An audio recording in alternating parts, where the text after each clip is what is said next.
how to log in LinkedIn app. Hey everyone, welcome back to our channel. In this video we're going to learn how we can log in inside the LinkedIn app, so make sure to watch the video till the end. So if you want to log in on the LinkedIn app, it's actually quite very simple to do so.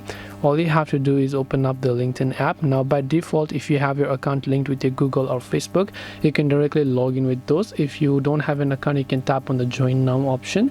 But if you want to log in separately by using email and phone number, you can simply go to this login option. Make sure to simply enter the email associated with your LinkedIn account. Then after that, make sure to enter your password, and once you've entered your password, you can tap on the continue option from the bottom. If your details are correct, you'll be successfully signed in.